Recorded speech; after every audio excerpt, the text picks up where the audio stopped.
मध्य में हमारे जिले के प्रभारी बड़े भाई अनिल गुप्ता जी से निवेदन है, कृपया अंगवस्त्र पहनाकर माननीय रक्षा मंत्री जी का स्वागत करें, अभिनंदन करें।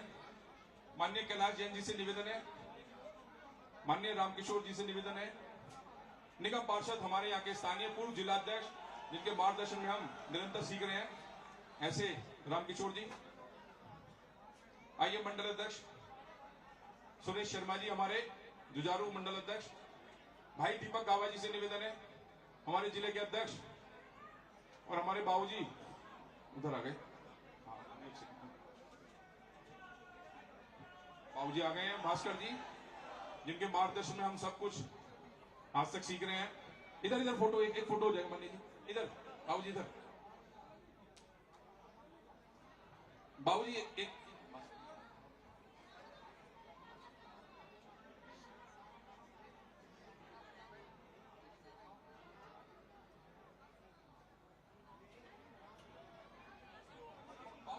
इधर इधर देखते हुए फोटो। माननीय रक्षा मंत्री जी आपका स्वागत कर रहे हैं, आपका आशीर्वाद दे रहे हैं, धन्यवाद भास्कर जी। मैं अब सीधे मंडल अध्यक्ष सुरेश शर्मा जी से निवेदन करूंगा, बहन नीतू त्रिपाठी, यशपाल कैंटर, हाँ, भाई सुशील उपाध्याय जी से हमारे जिले के उपाध्यक्ष यशपाल कैंतुरा जी, भाई उपेंद्र तिवारी जी से, कैलाश जैन जी इधर से आ जाइए ना, कर दिए, अच्छा तो मुझे भी कल ही दे दो। भाई सुनीत अग्रवाल जी, नीतू त्रिपाठी जी हो गए स्वागत, कर दिया, आइए मैं भी कर लूंगा। सुनीत जी जाइए जल्दी जाइए। सुनीत अग्रवाल जी हमारे मंडल अध्यक्ष हैं, हाँ बोल दिया वैसे, सुनीत जी कर दिए। उपेंद्र तिवारी जी भाई साहब ने कर दी।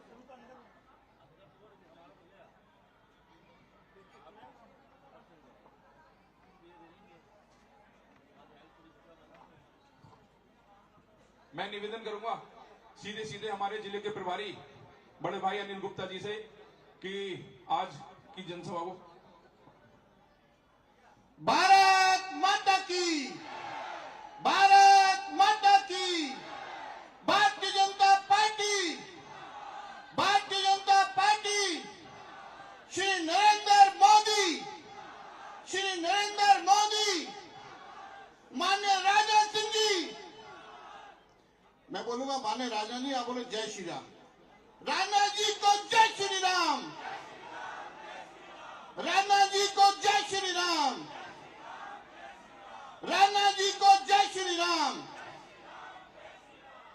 आज हम लक्ष्मीनगर विधानसभा के लिए यह बहुत ही गौरव का दिन है कि माननीय अभय वर्मा जी जो हमारे यहाँ के विधायक हैं, प्रत्याशी हैं, उनको आशीर्वाद देने पार्टी के वरिष्ठ नेता, पूर्व राष्ट्रीय अध्यक्ष और जिनके हाथों में देश सुरक्षित है, ऐसे हमारे रक्षा मंत्री माननीय राजनाथ सिंह जी उपस्थित हैं। एक बार जोरदार तालियों से माननीय राजनाथ जी का अभिनंदन करें, स्वागत करें। तालियां बजती रहनी चाहिए। लगे लक्ष्मीनगर विधानसभा में देश का शेर माननीय राजनाथ सिंह जी उपस्थित हुए हैं। हमारे बीच में जैसे राजनाथ जी आए, हमारे प्रत्याशी जो दिल्ली की शान है, जो यहां से सिटिंग विधायक भी हैं, और आने वाली 8 फरवरी में जो दिल्ली में भाजपा की सरकार बनने वाली है, उसमें एक प्रोमिनेंट माला के मोती के रूप में होंगे, अभय वर्मा जी भी हैं, उनका भी अभिनंदन, स्वागत कीजिए, जोरदार स्वागत कीजिए। भाई तालियां जोर से बजनी चाहिए, लगना चाहिए कि अभय जी अच्छे मतों से लक्ष्मीनगर विधानसभा जीत रहे हैं। हमारे बीच में हमारे जिला के अध्यक्ष गाबा जी, सभी मंडल गाबा जी के लिए भी तालियों से अभिनंदन करें। उपेंद्र जी हमारे यूपी से हमारे बहुत ही वरिष्ठ नेता हैं, मैं सभी का नाम ना लेते हुए क्षमा चाहता हूं। ये लगता है कि जिस तरीके से माननीय राजनाथ सिंह जी आज आशीर्वाद देने आए हैं, इस बार जो हमारा लक्ष्मीनगर का मार्जिन है वो कई गुना बढ़ने वाला है, क्योंकि राजनाथ जी का मुझे ध्यान है 2013 में जब मैं जिलाध्यक्ष था, जहां जहां पर भी उनके कदम पड़ते थे, वहां यह कहने में संकोच नहीं है कि वहां कमल भरपूर मात्रा में खिलता था। और आज माननीय राजनाथ जी का लक्ष्मीनगर में प्रवास हुआ है, इसमें कोई दो राय नहीं है कि लक्ष्मीनगर विधानसभा जो दिल्ली विधानसभा में एक प्रमुख विधानसभा है, उसमें अभय जी जीतेंगे और कमल खिलेगा। मुझे बोलने का मौका दिया, बहुत बहुत धन्यवाद। जय हिंद, जय भारत। पहले हमारे भाजपा विधायक एवं प्रत्याशी भाई अभय वर्मा जी से निवेदन करूंगा, माननीय रक्षा मंत्री जी का स्वागत करें पट्टा बनाकर। अभय जी कर दीजिए जी, एक बार। भारत माता की, भारतीय जनता पार्टी, भारतीय जनता पार्टी। मैं सीधे सीधे निवेदन करूंगा अपने जिला के जिला अध्यक्ष भाई दीपक गावा जी से, कृपया आए। धन्यवाद रजत जी। भारत माता की, ये लक्ष्मी नगर की आवाज नहीं है।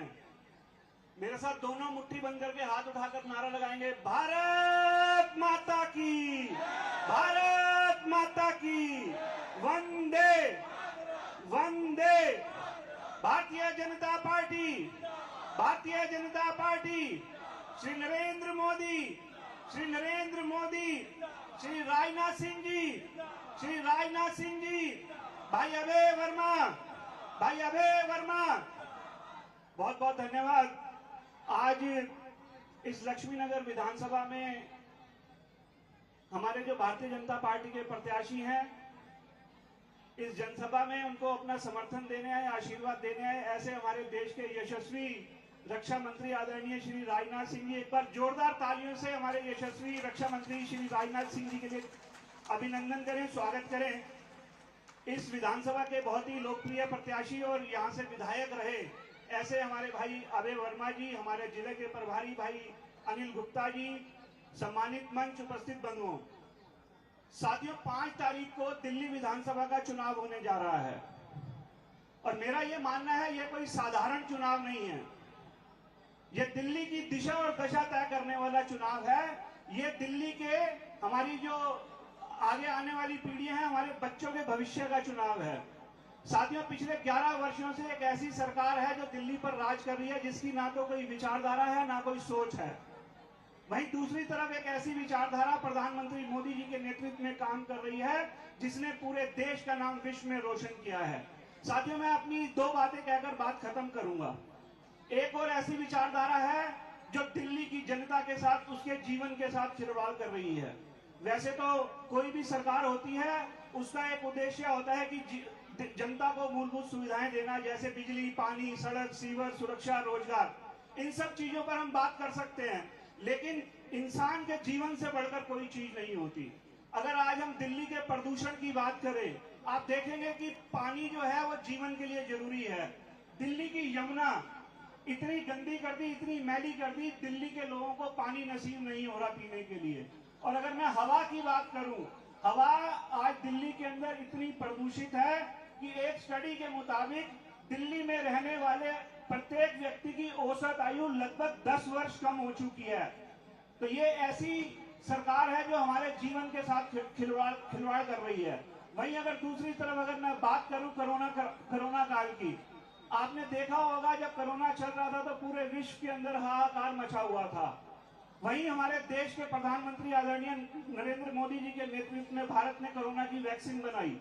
वैक्सीन बनाना तो ठीक है, सबने कहा कि ये तो वैज्ञानिकों ने बनाई है, मान लिया वैज्ञानिकों ने बनाई है, लेकिन देश के 150 करोड़ जनता को 1 नहीं, 2 नहीं, 3 नहीं, 4 बार मुफ्त में वैक्सीन लगवाना, ये कोई छोटी बात नहीं थी, ये कोई साधारण बात नहीं थी। और मेरा यह मानना है कि अगर आज हम जीवित हैं तो कहीं ना कहीं उस कोरोना वैक्सीन की वजह से और प्रधानमंत्री मोदी जी ने जो नेतृत्व दिया उस समय कोरोना काल के अंदर, उसकी वजह से हैं।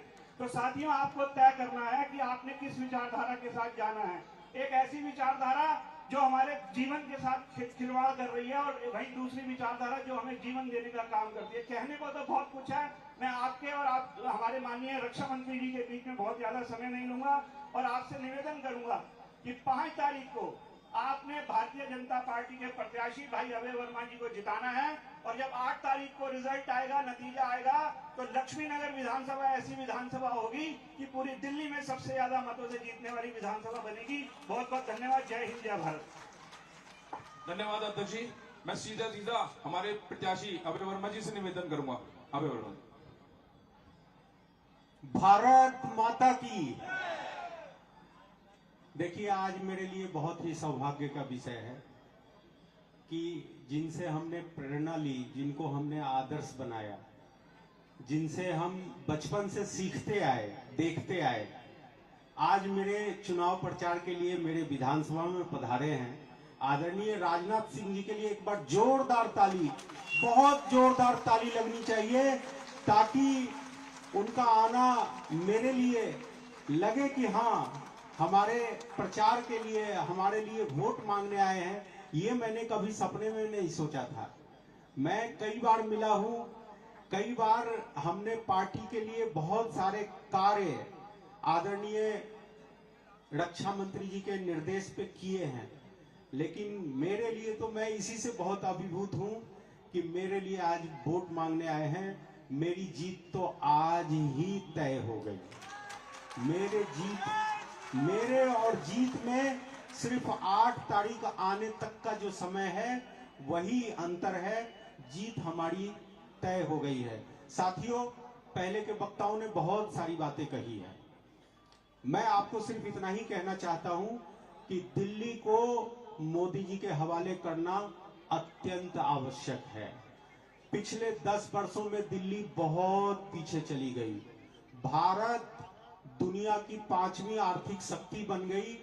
कल का बजट 50 लाख करोड़ का बजट कल पेश किया गया है देश के लिए, लेकिन दिल्ली दुनिया की सबसे प्रदूषित राजधानी बन गई। इस दोनों अंतर को देखिए, देश कहां से कहां जा रहा है और देश का राजधानी कहां से कहां जा रहा है। साथियों, हमें इस झंझट से निकलना है, इस आपदा से निकलना है। दिल्ली को भी सुंदर शहर बनाना है, लक्ष्मी नगर को भी विकसित क्षेत्र बनाना है।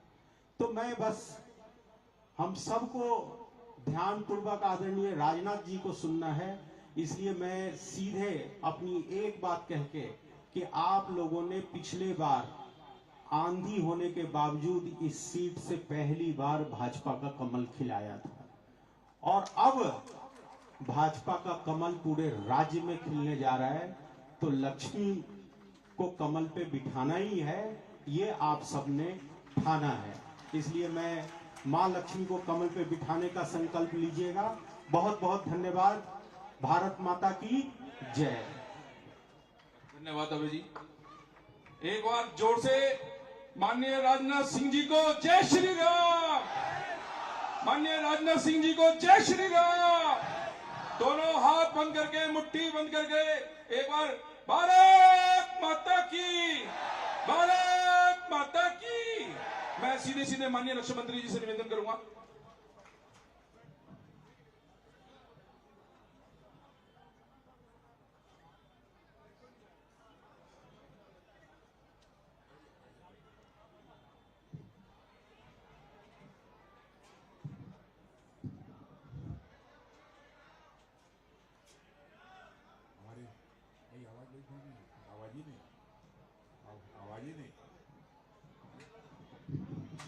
साउंड वाले भाई जल्दी आए।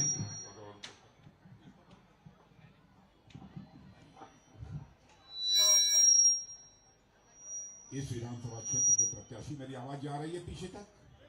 नहीं जा रही।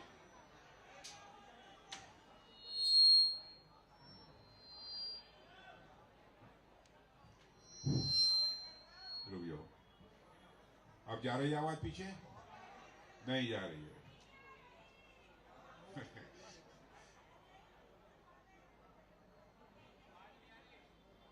Hello hello.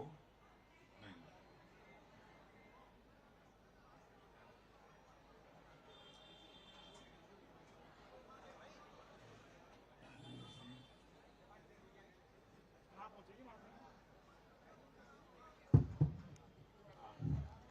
Hello hello.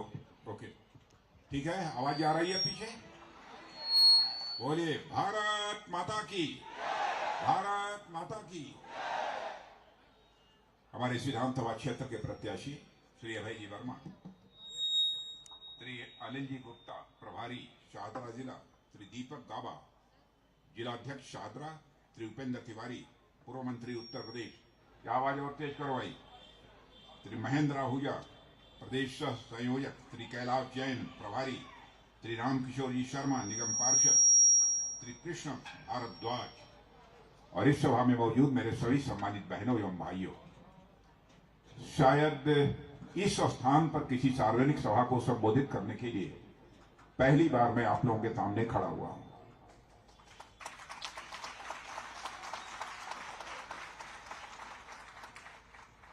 फिर भी आप लोगों ने बहुत ही गर्मजोशी के साथ मेरा स्वागत किया है, पट्टे पहनाकर स्वागत किया है, गुलदस्ते देकर स्वागत किया है, तालियां बजाकर स्वागत किया है।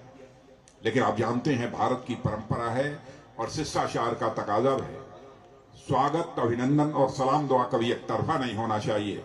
इसलिए मैं भी अपनी तरफ से शीश झुकाकर लक्ष्मी नगर के सभी बहनों भाइयों का हार्दिक अभिनंदन करता हूं। आप सभी का मैं स्वागत करता हूं।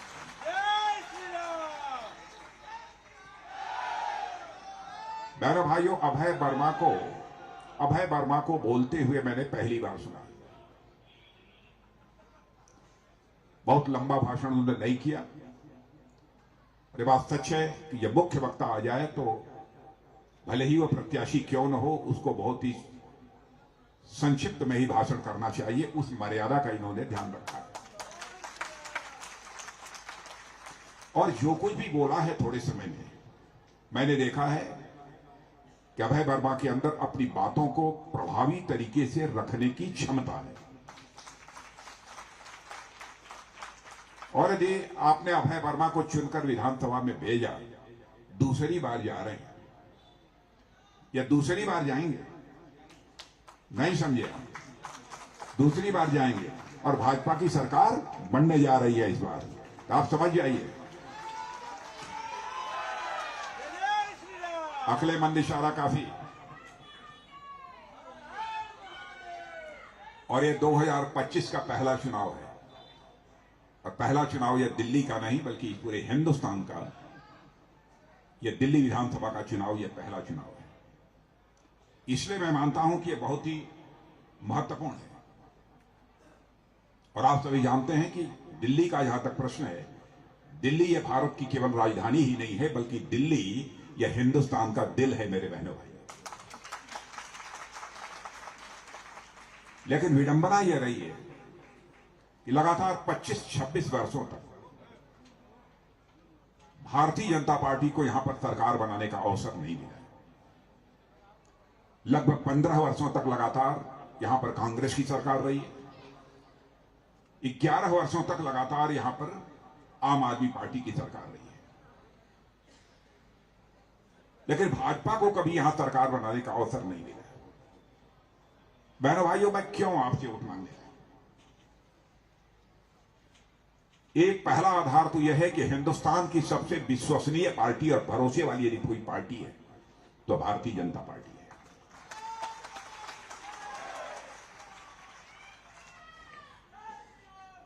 और हिंदुस्तान की सबसे भरोसे की पार्टी और सबसे विश्वसनीय पार्टी भारतीय जनता पार्टी मैं क्यों कह रहा हूं? आपने देखा होगा भारत को आजादी हासिल होने के बाद कांग्रेस ने भी बहुत सारे घोषणा पत्र जारी किए, आम आदमी पार्टी ने भी घोषणा पत्र जारी किए अस्तित्व में आने के बाद से।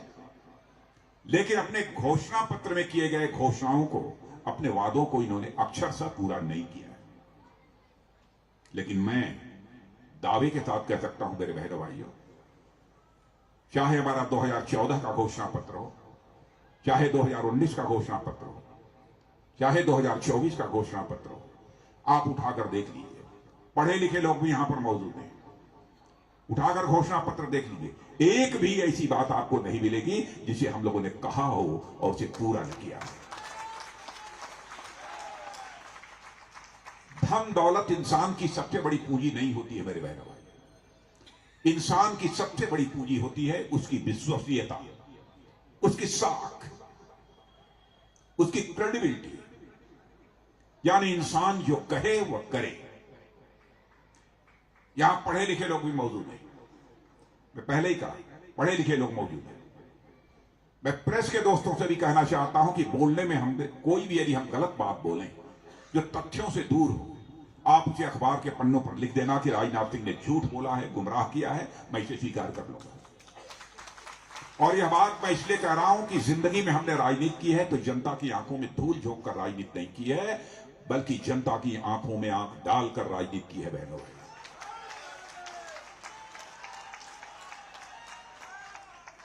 मुझे याद है कि 2014 में पहली बार जब मोदी जी के नेतृत्व में भारतीय जनता पार्टी की सरकार बनी, उस समय पार्टी का राष्ट्रीय अध्यक्ष मैं था। मुझे याद है कि हमारे प्रधानमंत्री मोदी जी को इस बात की चिंता थी। उन्होंने कहा कि अध्यक्ष जी, आप जरूर देख लीजिएगा सावधानी से कि घोषणा पत्र में, संकल्प पत्र में वही चीजें डाली जाए जिसे कि हम कर सकें। बहनों भाइयों, ये कोई छोटी बात नहीं थी। और जब 2019 का भी यह घोषणा पत्र बनने लगा, तब भी उन्होंने कहा कि यह जिम्मेदारी राजनाथ सिंह के ऊपर ही होगी। अब 2024 का भी यह घोषणा पत्र बनने लगा तो उसकी भी अध्यक्षता मैंने ही की। इसलिए मैं कहना चाहता हूं कि हमारे प्रधानमंत्री इसको लेकर कि जो कहा जाए उसे किया जाए, हमारे कहने और करने में अंतर नहीं होना चाहिए, इसके प्रति पहले से ही बहुत सजग रहे। और यही हमारे भारतीय जनता पार्टी की सबसे बड़ी पूंजी है। और हमारा संकल्प पत्र जो भी आपके पास पहुंचेगा, बहनों भाइयों, उसमें जो लिखा है अक्षरशः हम पूरा करेंगे। और ये पूरा नहीं करेंगे तो होगा ही नहीं। ना पूरा करें तो हम लोग फिर 2030 में होने वाले चुनाव में वोट मांगने नहीं आएंगे। और कम से कम मैं तो नहीं ही आऊंगा।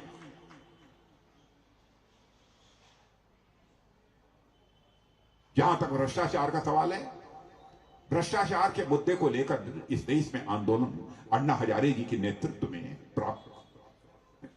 प्रारंभ हुआ था। केजरीवाल जी बड़े प्रमुख कर्ता धर्ता उस आंदोलन के थे। आंदोलन भ्रष्टाचार के खिलाफ था। उस समय की सबसे बड़ी मांग थी कि भ्रष्टाचार में जो नेता लिप्त पाया जाए उसके विरुद्ध कार्रवाई करने के लिए भारत की संसद के द्वारा जन लोकपाल विधेयक पारित किया जाना चाहिए और भ्रष्टाचारियों के खिलाफ कार्रवाई करने के लिए कठोर कानून बनना चाहिए। उस समय कांग्रेस की केंद्र में सरकार थी। अंततोगत्वा कांग्रेस की सरकार को घुटना टेकना पड़ा और अन्ना हजारे की इस मांग को स्वीकार करना पड़ा। लेकिन अन्ना हजारे जी ने उस समय यह भी कहा था, अब हमारी मांग तो पूरी हो गई, आंदोलन यहीं से समाप्त होता है, संगठन को भी यहीं मैं समाप्त करता हूं जिस संगठन के बैनर तले यह आंदोलन प्रारंभ हुआ है। लेकिन उसके बाद कोई पार्टी नहीं बनाई जाएगी। और यह बात केवल अन्ना हजारे जी ने ही नहीं कही थी, केजरीवाल ने भी कही। बहनों भाइयों, आंदोलन समाप्त होने के बाद यह केजरीवाल जी ने पार्टी बना ली है। जो कहा था उसको नहीं किया। यही मैं समझता हूं कि केवल उस समय यह दिल्ली की जनता के साथ ही धोखा नहीं था, बल्कि हिंदुस्तान की जनता के साथ धोखा था, क्योंकि उस आंदोलन के साथ उस समय सारा देश खड़ा था। और इतना ही नहीं, जो जो बातें इन्होंने कही थी, कहा था उस समय कि सारे नेता भ्रष्टाचार में लिप्त हैं। जब आंदोलन चल रहा था, मुख्यमंत्री मंत्री बड़े आलीशान महलों में रहते हैं। और यह भी कहा था, क्या मुख्यमंत्री और मंत्री अपने आवास में अपने घरों में रहकर जो सरकार नहीं चला सकते? और जब पार्टी इन्होंने बना ली तब उन्होंने कहा कि मैं सरकारी बंगले में नहीं रहूंगा, रहना होगा तो मैं अपने घर में रहकर मैं सरकार चलाऊंगा और दिल्ली वासियों की मैं सेवा करूंगा। मैं आपसे पूछना चाहता हूं, क्या उन्होंने अपने वादे को पूरा किया? जितनी धनराशि मुख्यमंत्री आवास बनाने के लिए स्वीकृत थी, उसे कई गुना धनराशि खर्च करके आलीशान बंगला बनवा लिया।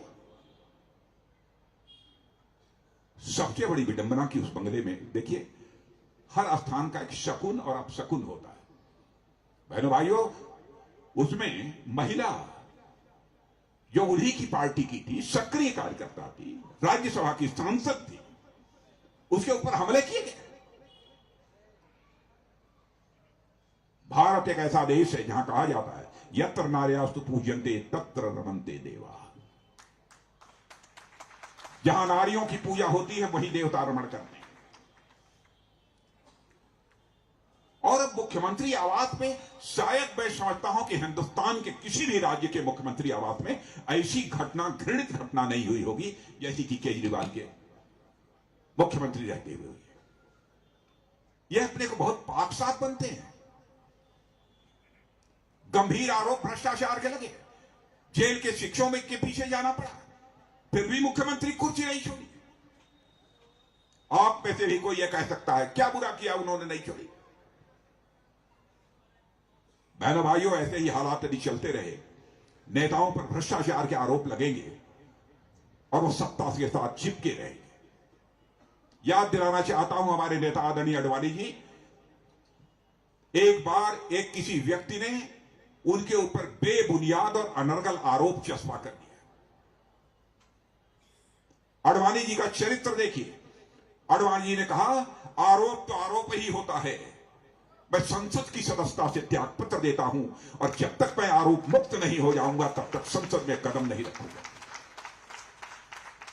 यह है अंतर भारतीय जनता पार्टी और दूसरी पार्टियों में। बहनों भाइयों, आपका परिवार भी चलता होगा, परिवार में पत्नी होगी, बच्चे होंगे, बहू होगी, बेटी होगी। परिवार भी शर्म से चलता है, लाज से चलता है, अदब होती है उससे चलता है, लिहाज से चलता है। यदि परिवार में शर्म, हया, लिहाज यह न रह जाए तो परिवार नहीं चलेगा। वैसे ही बहनों भाइयों, बिना लोक लाज के लोकतंत्र भी नहीं चल सकता है।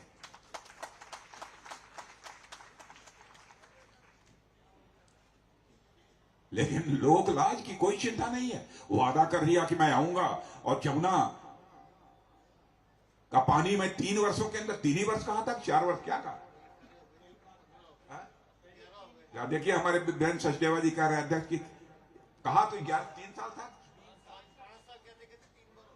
अच्छा 5 साल कहते कहते 3 बार 5 साल का और हो गए 11 साल और अभी तक जमुना का पानी साफ नहीं हुआ। तो बहनों भाइयों, इनके कहने और करने में इतना अंतर है। इनकी साख, इनकी विश्वसनीयता पूरी तरह से समाप्त हो चुकी है। अब देखा जाए तो घोटालों का जहां तक प्रश्न है, स्कूलों के घोटाले हैं, दवा का घोटाला है, इलाज में घोटाला है, प्रदूषण का घोटाला है, घोटाला ही घोटाले। तो यह सरकार यदि कोई पूछे आपसे किसकी सरकार है तो क्या कहेंगे? नहीं, इतनी धीमी आवाज से जोर से बतलाइए कि यह आम आदमी पार्टी की सरकार, आम आदमी पार्टी की सरकार। हाँ, यह भी है। क्या ऐसी सरकार चलनी चाहिए? कई ऐसे कदम जो हमारी सरकार ने उठाए थे, दिल्ली में बहुत सारी हमारी पुरानी योजनाएं हैं, उनके तहत लगभग 30,000 घर बने और सब खाली पड़े हुए, आपने इसे आवंटित तक नहीं किया। अभी हमारी सरकार द्वारा आप समझिए कि अनधिकृत कॉलोनी, अनऑथराइज्ड जो कॉलोनी थे उनको रेगुलर किया गया, लेकिन वहां न सड़क, न बिजली, न पानी, ऐसे हालात हो गए हैं। अजीबोगरीब स्थिति इन्होंने पैदा कर दी है। तो मैं आपसे पूछना चाहता हूं, क्या दिल्ली में ऐसी सरकार पुनः आनी चाहिए? बहनों भाइयों, आप लोग ने कांग्रेस और आम आदमी पार्टी मिलाकर 26 वर्षों का समय दिया है।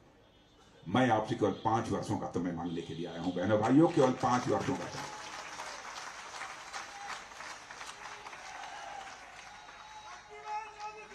और इस भ्रम में मत रहना, कांग्रेस और आप यह दोनों जोड़ुआ भाई हैं। नहीं, चचेरे नहीं, जोड़ुए भाई। पहले चचेरे भाई फिर जोड़ुआ भाई। यह हालत है। अब कांग्रेस के अध्यक्ष जानते हैं क्या कहते हैं? जो हमारा महाकुंभ लगा हुआ है प्रयाग में, उसके बारे में कहते हैं कि क्या संगम में डुबकी लगाने से इस देश की गरीबी दूर हो जाएगी?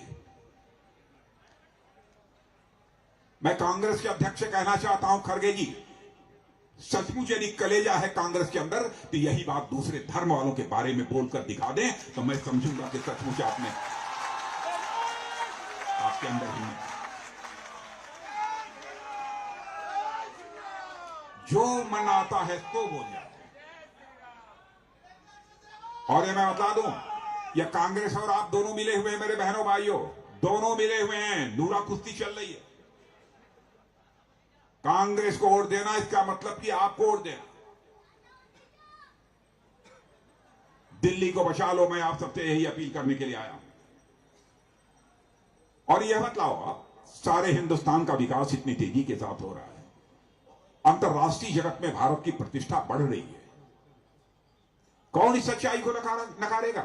2014 में जब हम लोगों की सरकार बनी थी, उस समय धन दौलत के मामले में, अर्थव्यवस्था के आकार के मामले में जो हमारा भारत दुनिया के देशों में 11वें स्थान पर खड़ा था, वह मोदी जी के नेतृत्व में जंप लेकर 7 वर्षों के अंदर ही दुनिया के देशों में 5वें स्थान पर आकर रहा। मैं नहीं, दुनिया की बड़ी बड़ी फाइनेंशियल फर्म, आर्थिक मामलों के विशेषज्ञ अब यह दावा कर रहे हैं कि जितनी तेजी के साथ भारत बढ़ रहा है आगे की तरफ, अभी सच्चाई को नकारा नहीं जा सकता है कि 2027 आते आते धन दौलत के मामले में, इकोनॉमी की साइज के मामले में भारत दुनिया का तीसरा देश 2027 तक बन कर रहे हैं। और मुझे तो लगता है कहीं 2027 के पहले ही ना हो जाए।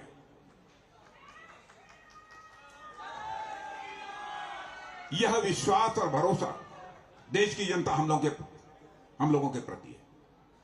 बहनों भाइयों, पहली बार ऐसा हुआ है कि 7 वर्षों के अंदर 25 करोड़ लोग गरीबी रेखा के बाहर हुए हैं। यह मैं नहीं कह रहा हूं, नीति आयोग ने कहा है। यदि ऐसे ही सरकार चलती रही तो मैं तो कहता हूं कि 10 वर्ष के अंदर से हिंदुस्तान से गरीबी नाम की चीज समाप्त हो जाएगी।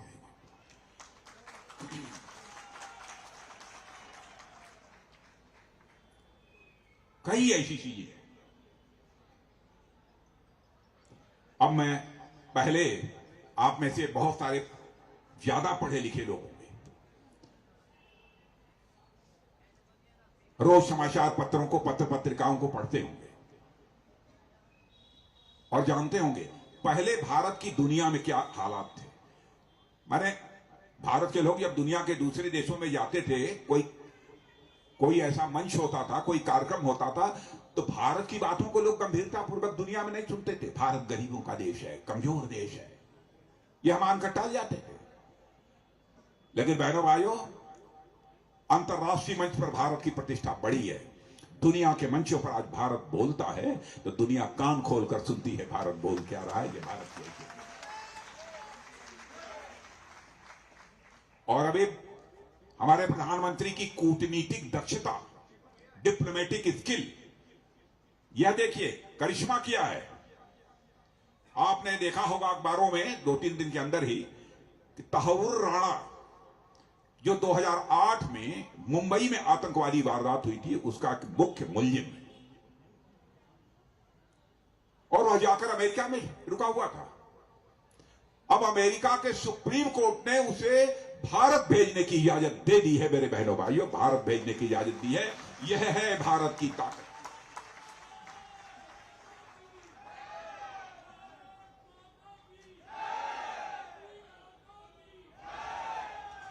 और आपने यह भी देखा होगा कि जब रूस और यूक्रेन की लड़ाई चल रही थी, रूस और यूक्रेन की जब लड़ाई चल रही थी, आपके दिल्ली के भी कई ऐसे परिवार थे जिनके बच्चे यूक्रेन में कोई इंजीनियरिंग की पढ़ाई कर रहा था, कोई मेडिकल की पढ़ाई कर रहा था, कोई मैनेजमेंट की पढ़ाई कर रहा था। वो लोग घबरा गए क्योंकि रूस की तरफ से भी बराबर बम, तोप, गोले, मिसाइल चल रही थी और यूक्रेन की तरफ से भी रूस के ऊपर जो है बम, तोप और गोले और मिसाइलें चल रही थी। सभी माता पिता को, जितने भी भारत के बच्चे वहां थे, उनके माता पिता को भारत में चिंता हुई कहीं ऐसा ना हो जाए कि हमारे बच्चे जहां रहते हैं वहां पर कोई आकर मिसाइल, तोप, बम, गोले कहीं गिर जाए, क्या होगा हमारे बच्चों का।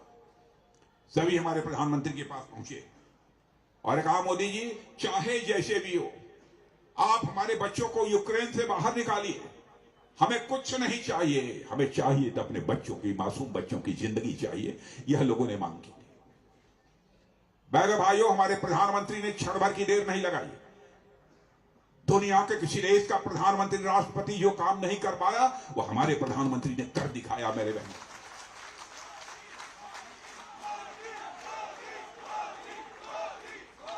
उन्होंने चटपट रूस के राष्ट्रपति मिस्टर पुतिन से बात की और यूक्रेन के राष्ट्रपति मिस्टर जेलेंस्की से बात की। और आपको जानकर खुशी होगा, गौरव की अनुभूति होगी कि बहनों भाइयों 4.5 घंटे के लिए रूस और यूक्रेन का युद्ध रुक गया और हमारे 22,500 बच्चे यूक्रेन से चलकर भारत आ गए। यह भारत की ताकत है।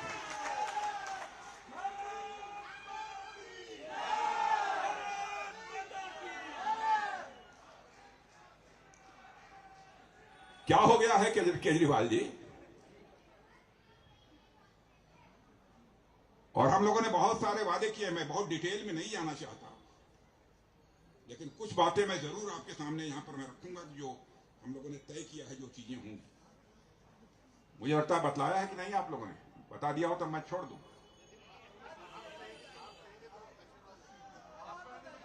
बहनों भाइयों ध्यान से सुन लीजिए, ना हो तो नोट कर लीजिए। गरीब परिवार की महिलाओं को 2,500 रुपये हर महीने मिलेंगे। 5 गर्भवती महिला, कोई माता बहन होगी गर्भवती, 21,000 रुपये और 6 पोषण किट दिए जाएंगे। ठीक है भाई? ठीक हो तो जोर ताली बजाइए, ना ठीक हो तो मत बजाइए। 500 रुपए में रसोई गैस सिलेंडर, और दीपावली और अरे आगे सुनो, अभी दीपावली और होली पर एक गैस सिलेंडर मुफ्त।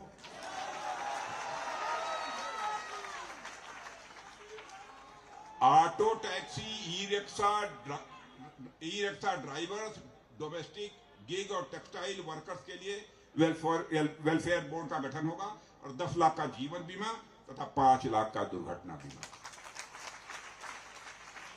रुकी हुई पेंशन चालू होगी। 60+ मिलेंगे 2,500 लोगों को। 60 के ऊपर जिनकी उम्र है वो पेंशन 2,500 मिलेगा, और 70 से ऊपर जिनकी उम्र है उनको 3,000 मिलेगा। अब झुग्गी बस्ती में, इधर झुग्गी बस्ती है कि नहीं? झुग्गी बस्ती के लोग हैं इसमें कि नहीं? कितने लोग हैं? जरा हाथ उठाइए। तो झुग्गी बस्ती वाले सुन लें, वहां अटल कैंटीन बनाई जाएगी, और बिल्कुल 500 रुपये में जितना खाना हो खा लो। अरे सारी 5 रुपये, सारी 500 नहीं, 5 रुपये में पौष्टिक भोजन मिलेगा। 5 रुपये में जितना खाना हो खा लो। और दिल्ली में कंपटीशन में भाग लेने वाले छात्र छात्राओं के लिए 15,000 रुपये की आर्थिक मदद, एवं अनुसूचित वर्ग के छात्रों को तकनीकी एवं व्यावसायिक कोर्स के लिए 1,000 रुपया हर महीना मिलेगा। चलेगा कि नहीं? ये चलेगा कि दौड़ेगा? दौड़ेगा। अच्छा, 50,000 सरकारी नौकरियां नौजवानों के लिए, 50,000 सरकारी नौकरियां, 20 लाख रोजगार व स्वरोजगार के अवसर उपलब्ध कराएंगे। और तीसरी बात, केजी से लेकर, ये गरीबों के लिए है कि सबके लिए? भाई केजी से लेकर सबके लिए, ये बतला रहे हैं सबके लिए, लेकिन जो हमारे पास लिखा है वो पढ़ रहा हूं। केजी से पीजी तक, माने नीचे से लेकर ऊपर तक की पढ़ाई, 16वीं तक की, मुफ्त, एक भी कौड़ी नहीं। और 1,700 अनधिकृत कॉलोनियां जो हैं उनको पूर्ण स्वामित्व प्रदान किया जाए। यमुना की सफाई और रिवर फ्रंट का निर्माण करेंगे, हैं? और 3 ही साल में हो जाएगा, 3 ही साल में। अरे भाई मान लो लिखा 3 साल है, लेकिन बनने में कभी मान लो कभी देर हो गई तो थोड़ा बढ़ भी सकता है, मान लेना। और मेट्रो नेटवर्क 1,000 किलोमीटर मील के पत्थर को पार करेंगे, माने जितना है उससे अधिक बनाएंगे। और बहुत सारी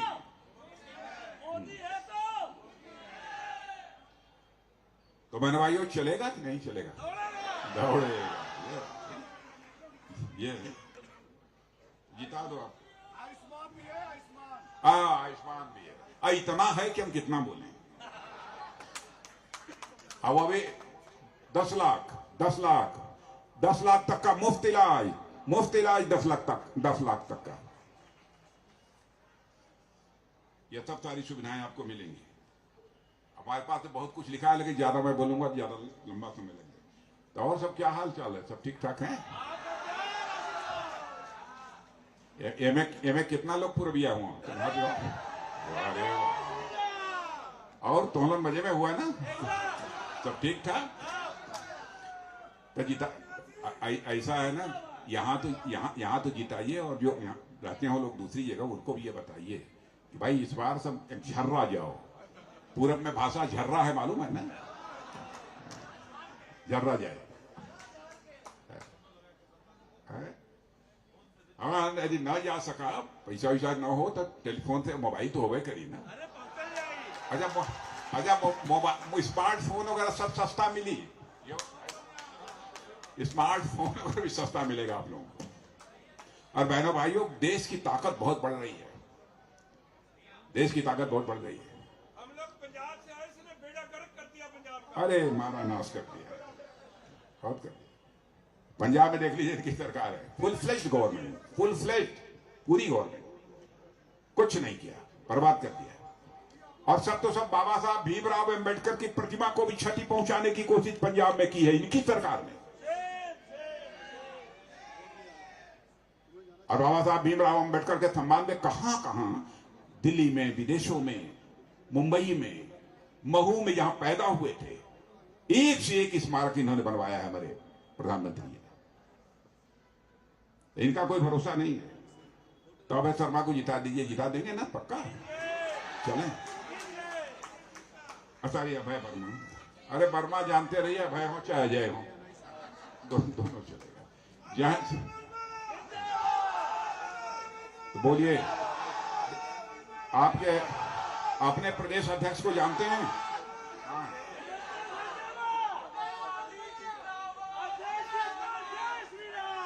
आपने ये वीरेंद्र सचदेवा जी को जानते हैं ना, आपके प्रदेश अध्यक्ष हैं।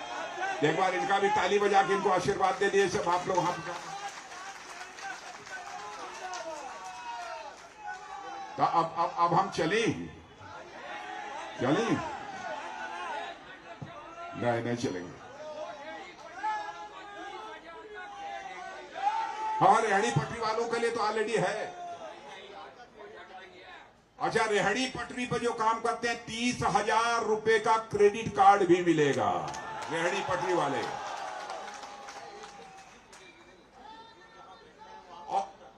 अच्छा, जो जहां बैठे हैं वहां काम करते रहेंगे, एक भी झुग्गी झोपड़ी तोड़ी नहीं जाएगी, उनको आसमान के नीचे नहीं रहने दिया जाएगा। उधर रेहड़ी पटरी भी हटाया जाएगा। तो मैंने सोचा होगा तो बतला दिया होगा। तो चले अब, बोलिए भारत माता की, भारत माता की। लेकिन अभय वर्मा, एक बार ये लोग तो कह रहे हैं जिता देंगे, जीत जाने के बाद एक बार जरूर बुला लेना आप मुझे, क्या? और बहनों भाइयों, अभय वर्मा के जीतने के बाद यदि मैं आऊंगा, यदि ये बुलाएंगे तो आऊंगा तो अभय वर्मा का स्वागत करने के लिए नहीं कहूंगा, अपना स्वागत करने के लिए नहीं कहूंगा। मैं आऊंगा तो एक बार शीश झुकाकर यहाँ की जनता के प्रति आभार व्यक्त करने के लिए आऊंगा। आप सबको बहुत बहुत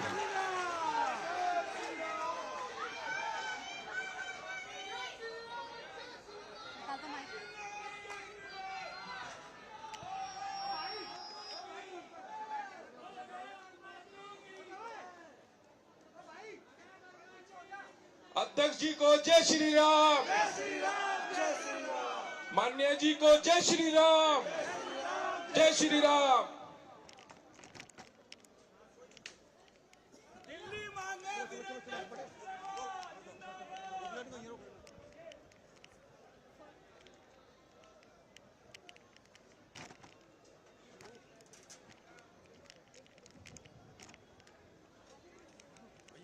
हाँ, एक मिनट भैया, चाय पियेंगे? चाय की व्यवस्था है, चाय पी लीजिए। अरे चाय पी लीजिए।